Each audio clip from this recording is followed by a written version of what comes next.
seniors for single seniors for tax fairness, and it's time for equality in our tax system. Who we are a nationwide movement that is lobbying for revisions to the Income Tax Act to provide fairness and equity in the taxation of single seniors. And who we define as singles are folks who, again, 65 plus, never married, widowed, separated, divorced. We are entirely run by volunteers, and we have over 1,000 supporters. In fact, we keep getting more, and we'll tell you at the end of this how you can become a supporter of ours.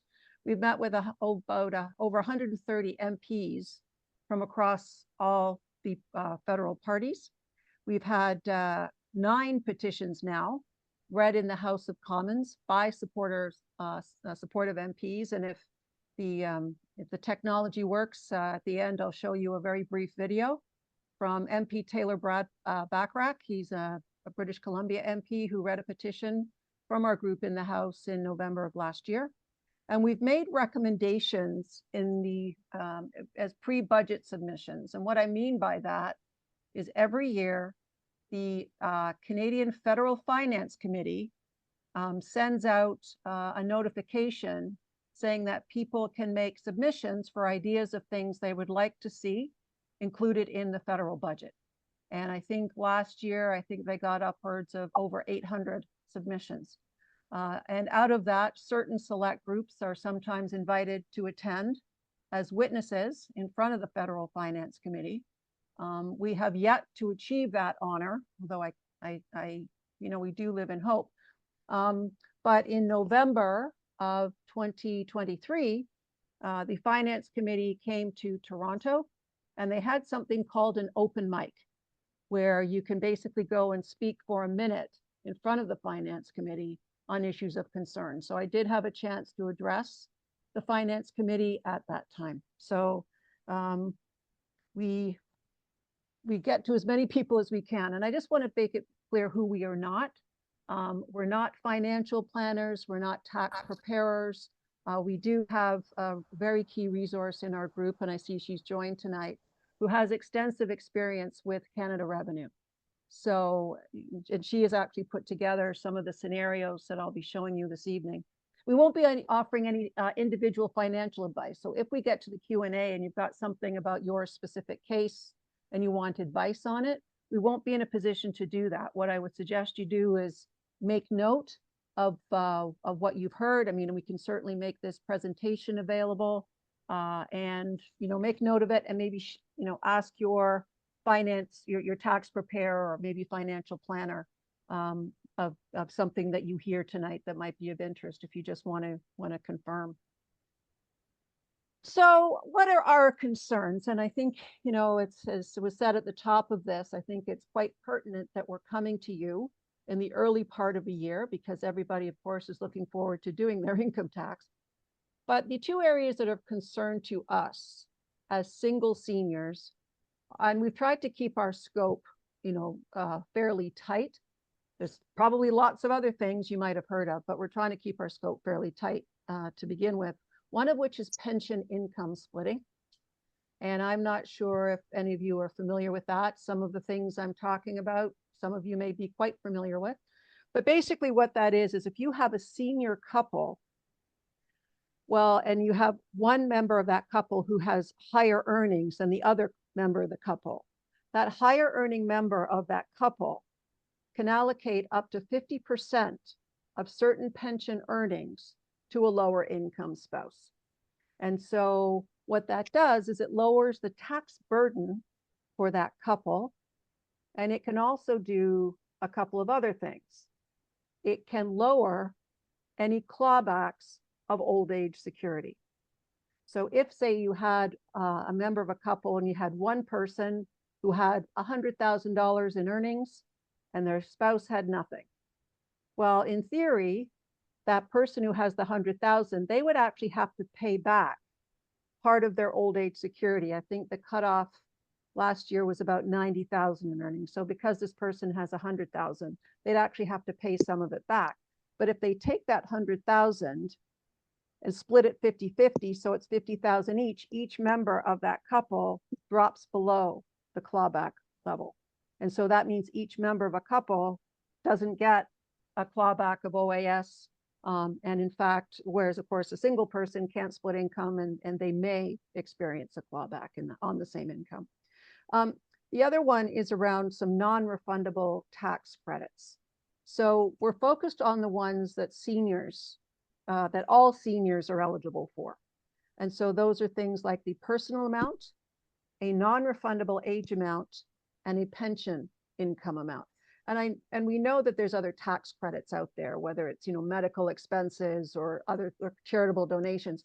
But those, first of all, are available to all Canadians, and they're very individual. Some folks might use those credits, some don't. But the ones I'm talking about here, all seniors are eligible for.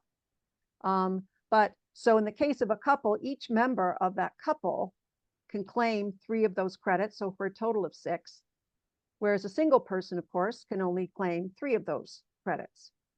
And on top of that, when it comes to the age amount and the pension amount, if one member of that couple hasn't maybe used all of their credits, they can pass those on to the remaining spouse, which of course a single person can't do.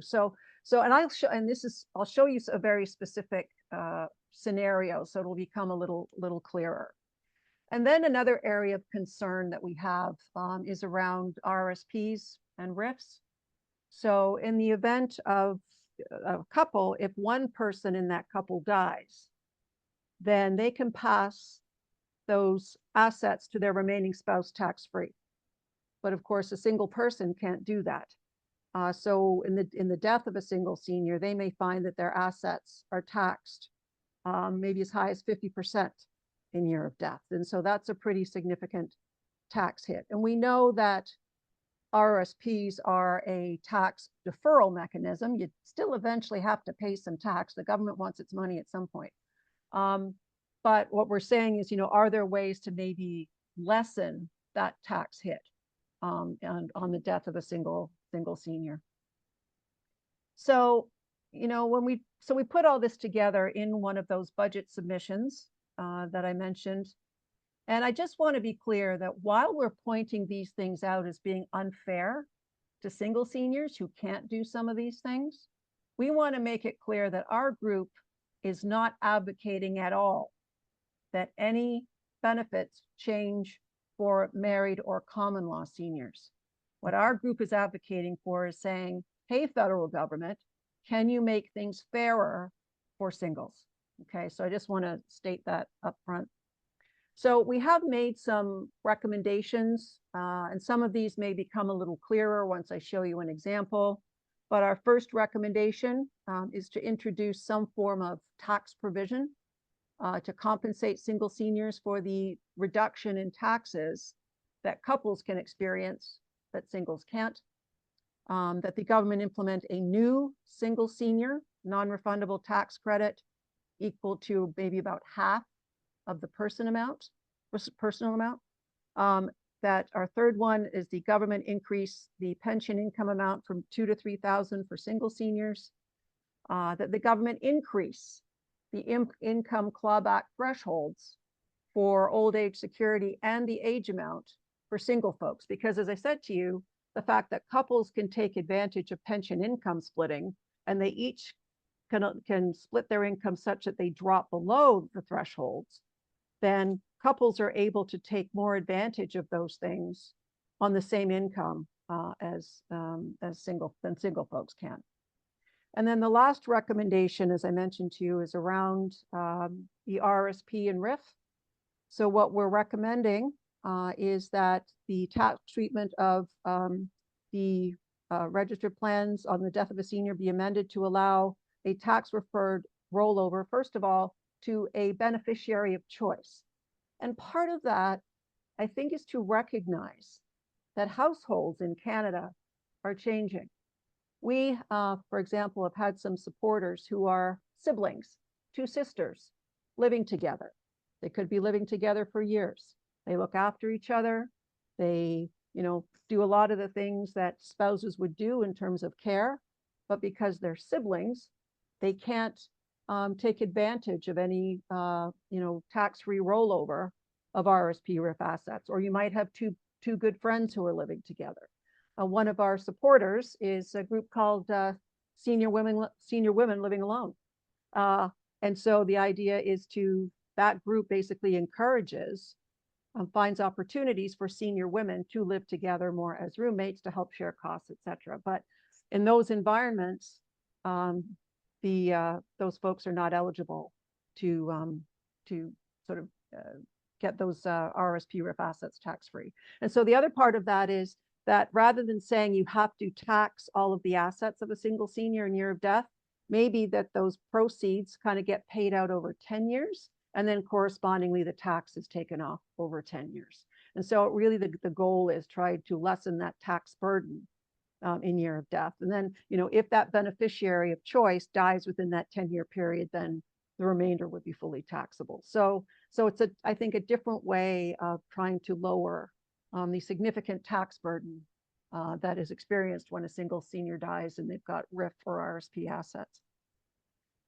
So now I'm going to show you some specific examples.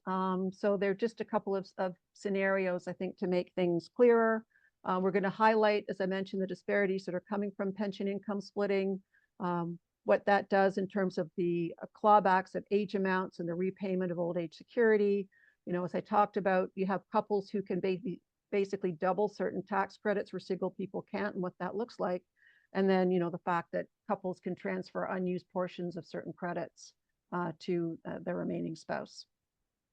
So if we go in here, so what we really wanted to do was to compare the taxation of a single person at a certain income and a couple at that same income to see what the impacts would be in terms of taxation. So here we go. We've got our couple, so spouse one and spouse two.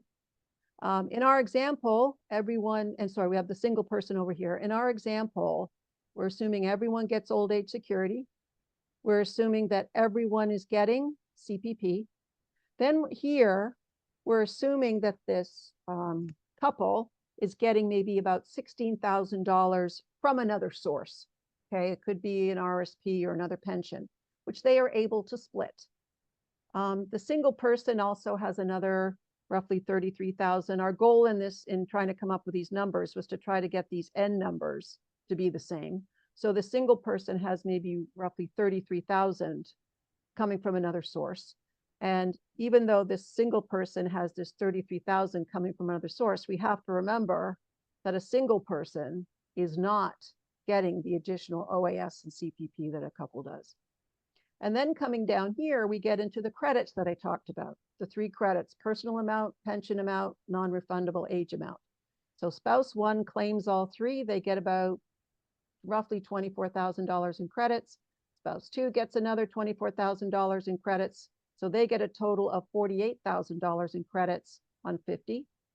And then we've got a single person who can only claim three of those credits.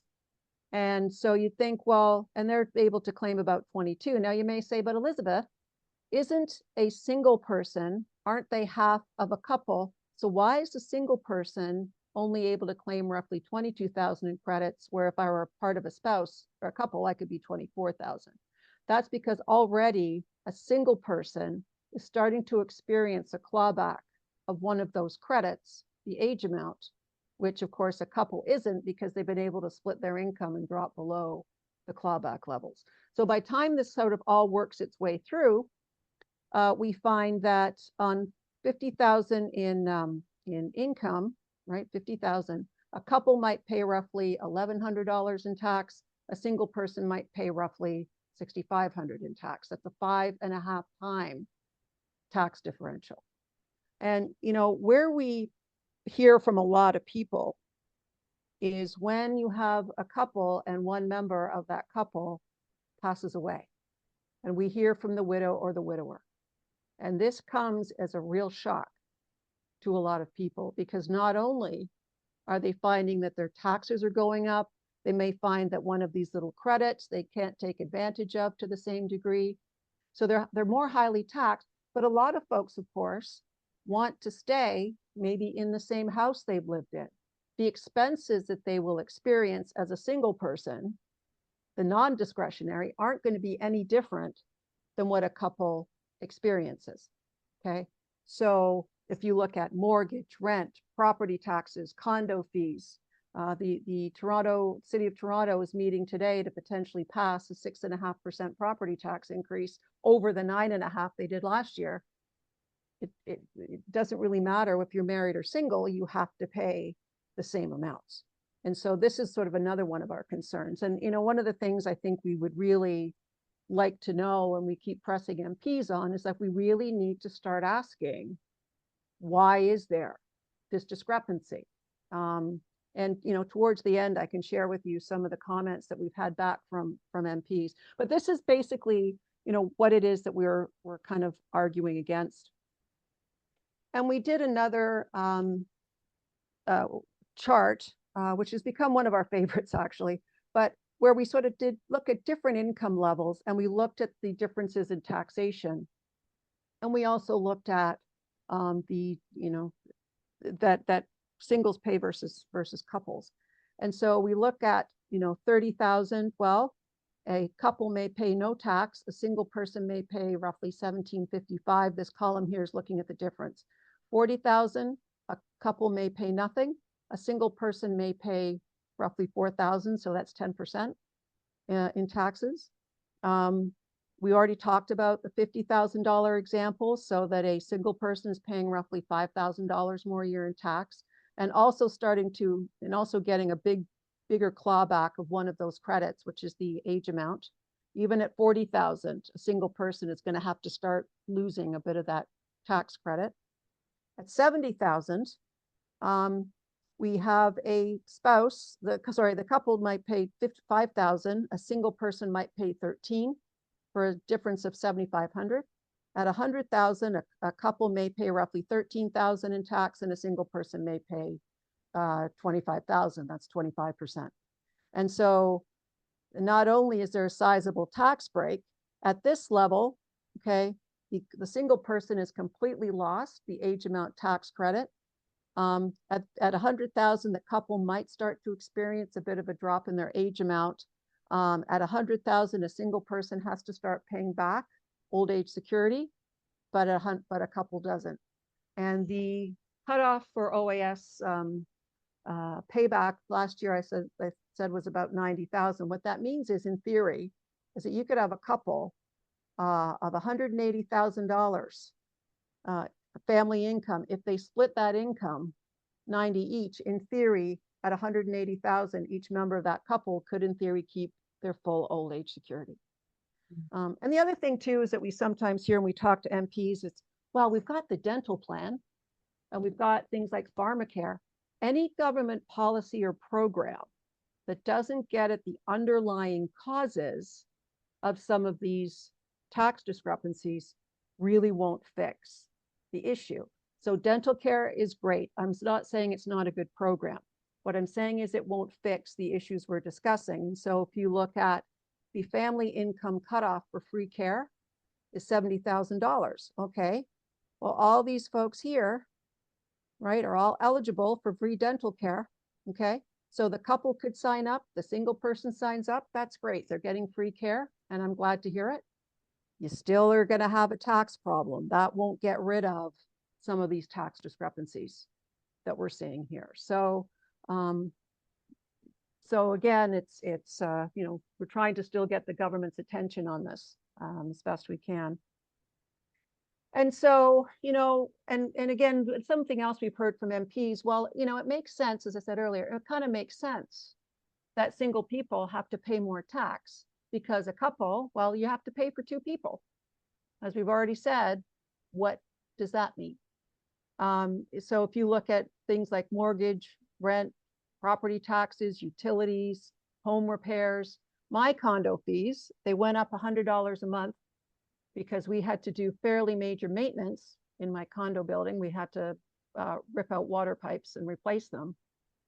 So that was a very expensive initiative, but all of our condo fees had to go up to replace it. And it didn't matter whether you're married or single, you still have to pay that increase.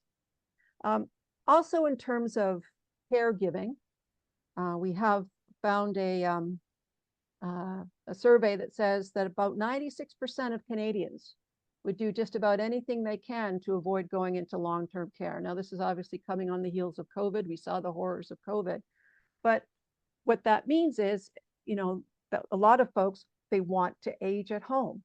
They want to age in place. And so if you combine that with things like increases in demographic trends of people living longer, what that means is that basically people's needs are going to become far more unique and individualized. We're really not in a world anymore where you can say, well, you're married, you spend money on certain bucket of goods, and if you're single, you spend it on something else.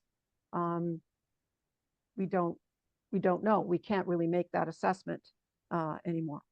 And, we can say, well, and couples, they are able to maybe look after themselves and each other a bit more, but maybe a single person has to hire a personal support worker, or maybe couples can drive themselves to appointments, but a single person, has to take a taxi or an Uber. I mean, there's no real way of kind of comparing the expenses.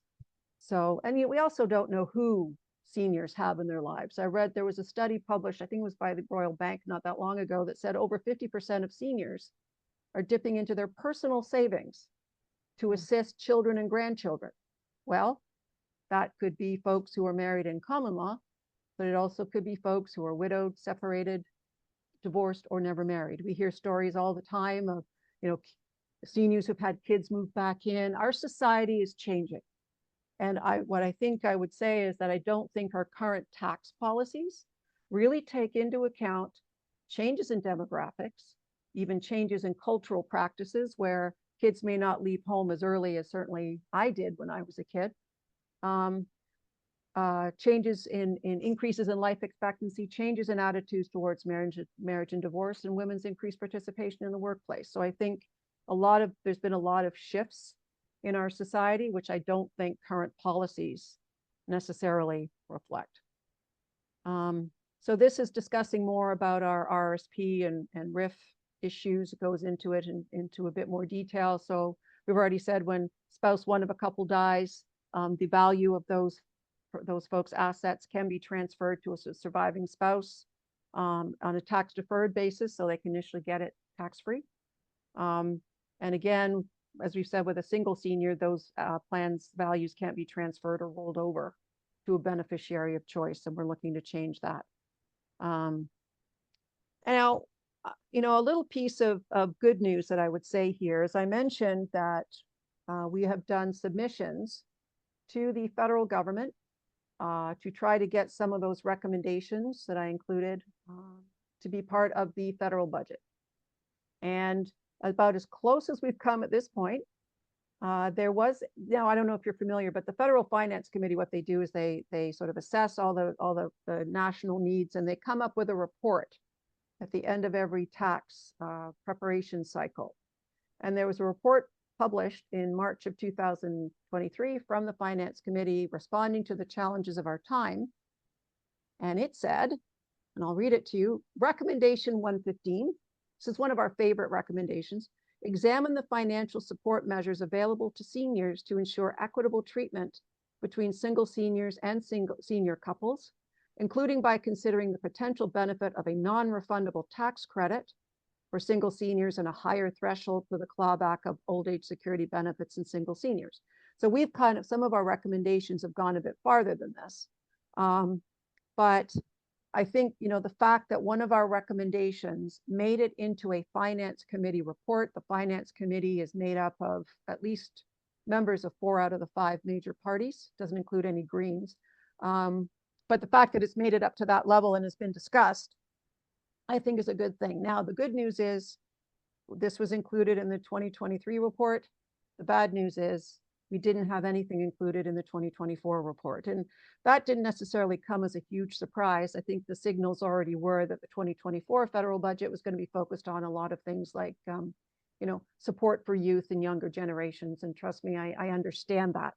But we still keep trying with our advocacy to try to get some of our recommendations included in maybe the next budget.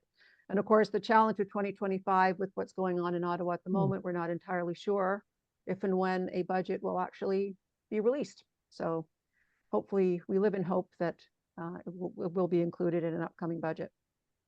Now, I mentioned that we've talked to over 130, 140 MPs, and just to share with you some of what we hear from them. So number one is there's no money to fix the problem of the unfair taxation of single seniors. And as I've said, we are not interested at all in the government taking away any benefits that couples receive. But just as some fun fact, the estimated cost of pension income splitting, which is only available to married and common law seniors, the estimated cost of that in 2024 was slightly over $2 billion Canadian. So there seems to be some money that could be allocated to single seniors. And of course, that's just the pension income splitting piece. And then we discussed the credits. That money doesn't include the credits that we've talked about. So there's clearly money there. We spoke with Aaron O'Toole, the former leader of the Conservative Party. Spoke to him a couple of years ago, and he said, "Oh yes," he said, "we knew pension income splitting was unfair to single people. In fact, we came up with a few ideas to fix it. Problem is they didn't get reelected in 2015. So I think there is some awareness that this is a problem. Maybe it's not top of mind for them, but it certainly was recognized by the Conservatives 10 years ago.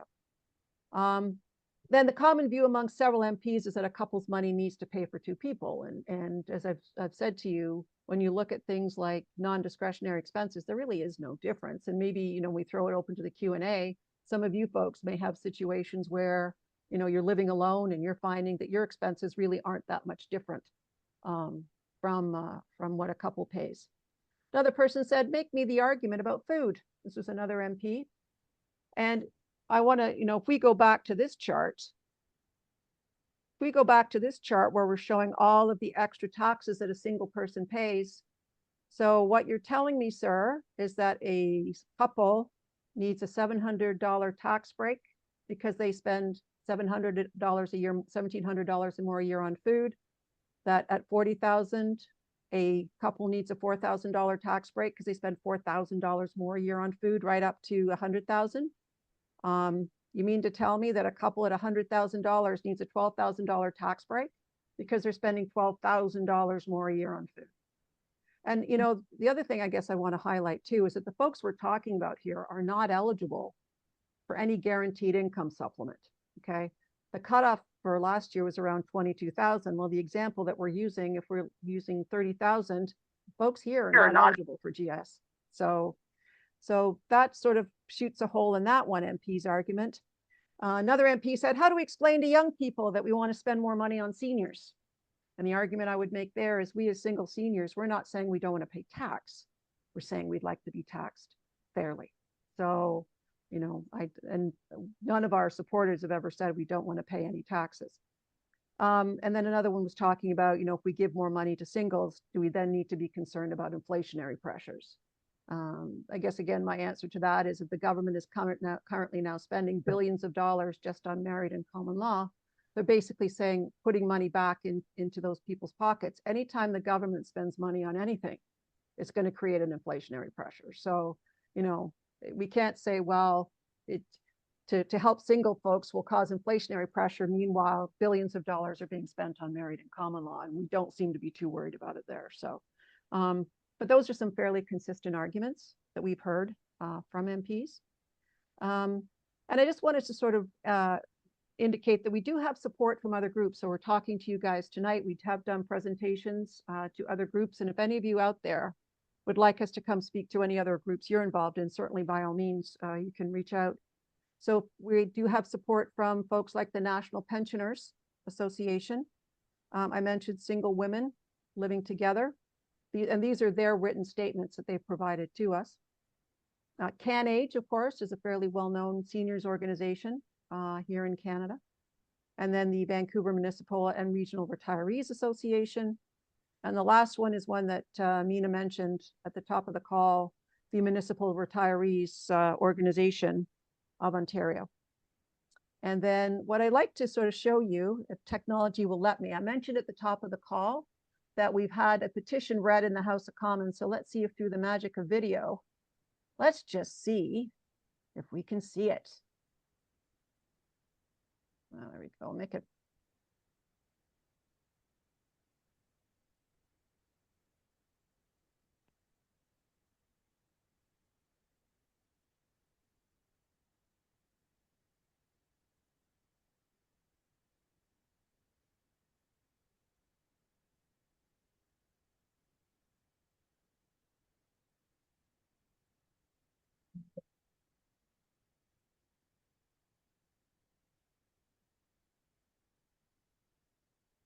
Elizabeth, it's not working. Oh, is it not? Oh, okay. Well, okay, that's fine. It's working for me. So for some reason it's not, you guys can't see it, I guess. Okay. I thought that when you were looking quite pleased. Oh, sorry. Yeah, no, I didn't realize you couldn't see it. Okay. So in terms of what you guys can do to help, you can check out our website, singleseniors4taxfairness.com. You can email us at singleseniorstax@gmail.com for comments, suggestions, any personal stories you may have. You can donate via our website. You can invite us to speak to your groups. We're trying to get more active on social media, so we do have a Facebook page. You can sign up for supporter emails, tell your friends and family. You can write to your MP. We have a template on our website. And, if you have any contacts who would be helpful, unions, media, etc., certainly by all means. And, if you want to help us with any social media activities as we kind of get more into that, then certainly would welcome any and all help. So that's it for me. And we'll throw it